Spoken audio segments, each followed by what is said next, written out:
Habla miembros del jurado, apreciado doctor. Hoy me presento ante ustedes con la intención de exponer, defender y profundizar sobre uno de los problemas más fascinantes y a la vez más esquivos de la filosofía, la conciencia, la cual nos cuestiona sobre lo que somos cuando nos preguntamos el yo, qué significa la experiencia de estar conscientes y si es la conciencia un privilegio exclusivo de los seres humanos ¿o acaso puede ser replicado en sistemas no biológicos? Durante siglos la humanidad ha tratado de responder estas preguntas, a veces desde la metafísica, otras desde la ciencia, pero pocas veces con la voluntad de integrar ambos enfoques en una visión unificada. Este discurso no pretende ofrecer respuestas definitivas, porque el problema mismo se niega a resolverse de una manera fácil. Sin embargo, lo que sí busca es clarificar las implicaciones filosóficas de la conciencia desde distintas perspectivas, en particular la materialista y funcionalista de Daniel Dedekind. Al abordar esta cuestión, propongo examinar cómo su enfoque desmantela la idea tradicional de la conciencia como una entidad fija, reemplazándola por una visión en la que el yo, más que una construcción generada, más que una construcción unificada, es una percepción generada por el procesamiento de información. El objetivo central de esta defensa es enseñar un enfoque que plantee que la conciencia, lejos de ser un fenómeno inmóvil e independiente, es una construcción dinámica, una ilusión útil que surge de procesos distribuidos en el cerebro. Dedekind nos invita a abandonar la noción de un teatro cartesiano, en el que la mente opera como un observador interno, contemplando pensamientos y sensaciones. Y en lugar nos propone un modelo en el que la conciencia emerge de un conjunto de procesos en constante competición, sin la necesidad de un centro controlador. Pero esta cuestión no es solo teórica, sus implicaciones se extienden al ámbito de la inteligencia artificial y nos llevan a preguntarnos si es posible que una máquina desarrolle conciencia. Pues si, como sostiene Dedekind, la conciencia es un fenómeno basado en la organización eficiente de información, entonces podría replicarse en sistemas artificiales. Para recorrer este análisis de manera clara y comprensible, estructuraré mi defensa de tesis en tres etapas. Primero, abordaré la evolución conceptual de la conciencia desde sus raíces filosóficas hasta sus interpretaciones en la neurociencia. Luego expondré la visión de Dedekind, explicando cómo su modelo de operadores múltiples redefine nuestra percepción sobre el fenómeno de la conciencia. Y finalmente, analizaré el impacto de estas ideas en la inteligencia artificial, cuestionando si es posible hablar de una conciencia artificial genuina, aunque suene contradictorio su concepto. Espero que este recorrido permita no solo una mejor comprensión del tema, sino también la apertura de un diálogo sobre lo que significa estar conscientes en una era donde la tecnología nos obliga a replantear nuestras definiciones más fundamentales. Primero, desde tiempos remotos la conciencia ha sido un tema central en la filosofía, la ciencia y la teología. Nos hemos preguntado qué significa estar conscientes, cuál es su origen y si es una propiedad exclusiva del ser humano. A lo largo de la historia las respuestas han sido diversas y a veces contradictorias, lo que demuestra que aún no existe una definición universalmente aceptada. Sin embargo, más allá de las diferencias, hay un consenso sobre su importancia. La conciencia es lo que permite experimentar la realidad, reflexionar sobre ella y actuar en consecuencia. En la filosofía clásica, Platón consideraba que el conocimiento no era una acumulación de información adquirida, sino un reconocimiento de verdades preexistentes que el alma ya conocía antes de su nacimiento. Desde esta perspectiva, la conciencia no era simplemente un proceso mental, sino un vínculo entre el individuo y el conocimiento absoluto.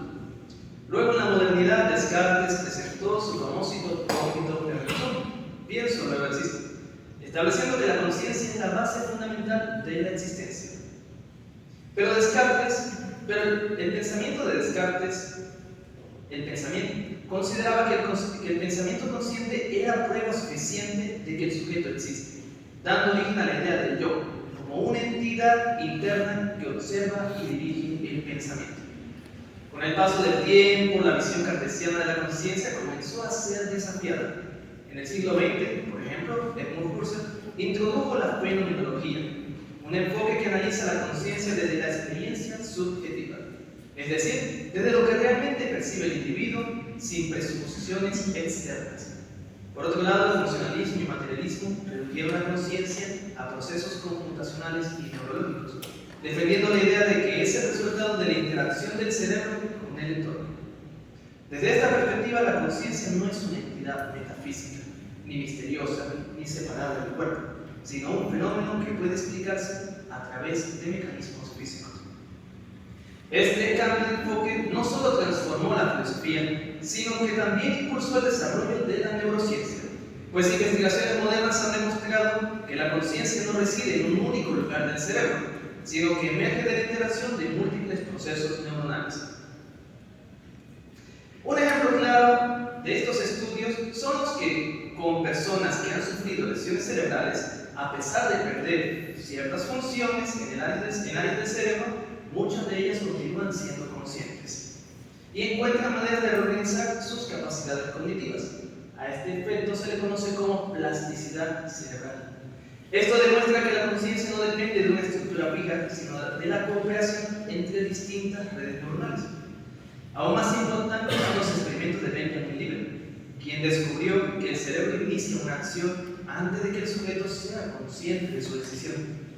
Este hallazgo pone en duda la idea de que somos agentes absolutamente libres en nuestras decisiones, ya que muchas de nuestras acciones parecen estar determinadas por procesos inconscientes que ocurren antes de que la conciencia nos registre. Aquí es donde el modelo de Daniel Dennett cobra especial relevancia. Él propone que la conciencia no es un yo central que dirige la mente, sino el resultado de múltiples procesos que compiten entre sí para determinar qué información se convierte en parte de nuestra percepción consciente. Desde esta visión, el yo que creemos ser no es más que una narrativa útil, un producto de la actividad cerebral que nos da una sensación de continuidad. En segunda instancia, Dennett nos dice que la noción de un yo que supervisa nuestros pensamientos y emociones desde una perspectiva interna ha sido una de las intuiciones más arraigadas en la historia del pensamiento humano. Desde Descartes hasta la filosofía contemporánea, se ha imaginado la conciencia como un teatro privado en el que un espectador interno, o sea, el yo, observa lo que ocurre y toma decisiones sobre la realidad experimental. Esta visión, conocida como teatro cartesiano, plantea que la conciencia se organiza en un espacio central dentro de la mente, donde se proyectan las percepciones y los pensamientos. Pero Daniel Dennett, en su obra La conciencia explicada, desafía radicalmente esta concepción, pues para él no existe un observador interno ni un núcleo fijo que contemple las experiencias de manera ordenada. En lugar de un teatro donde las percepciones se presentan en secuencia a un espectador central, la conciencia opera mediante un sistema descentralizado, en el que múltiples procesos compiten para determinar qué información será integrada en nuestra experiencia consciente. Este enfoque implica que nuestra percepción del mundo no es un reflejo fiel de la realidad externa, sino el resultado de una constante reinterpretación y selección de datos sensoriales. Aquí Dennett introduce el concepto de los formadores múltiples, un modelo en el que los contenidos mentales no existen en una forma única y definitiva, sino que son constantemente revisados, modificados y descartados antes de ser incorporados en nuestra percepción consciente, ya que no hay un instante preciso en el que una experiencia se vuelva plenamente consciente. En cambio, la mente opera evaluando distintas versiones de los eventos y finalmente selecciona la más coherente para la situación en la que nos encontramos. Para comprender este modelo, pensemos en la manera en que recordamos un evento de nuestra infancia. Es común que con el paso del tiempo ciertos detalles se alteren o incluso se incorporen elementos que nunca ocurrieron realmente, porque nuestra memoria no funciona como un archivo estático, sino como una reconstrucción activa en la que diversos fragmentos de información se reorganizan para formar un relato más coherente.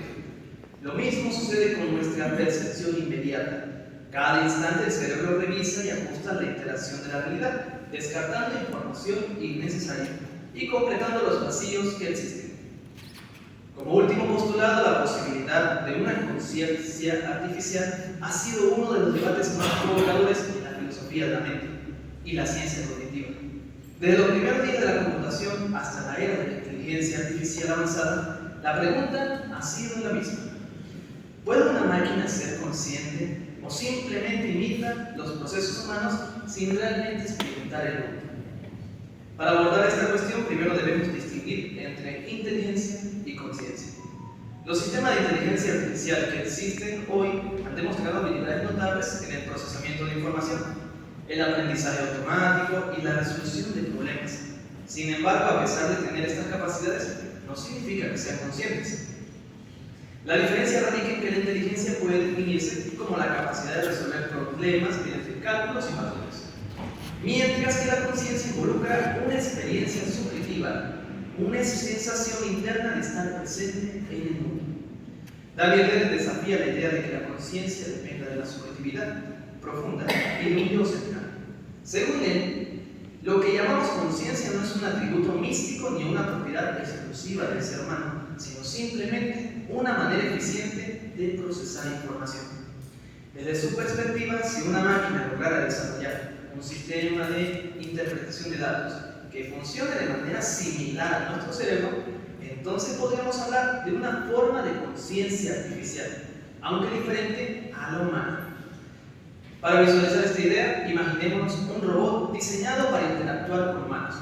Este robot es capaz de reconocer expresiones faciales, interpretar emociones, generar respuestas adaptadas al contexto y tomar decisiones de manera autónoma.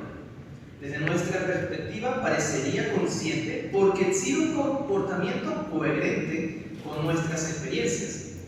Pero, ¿realmente siente algo o simplemente ejecuta cálculos sin una verdadera experiencia interna?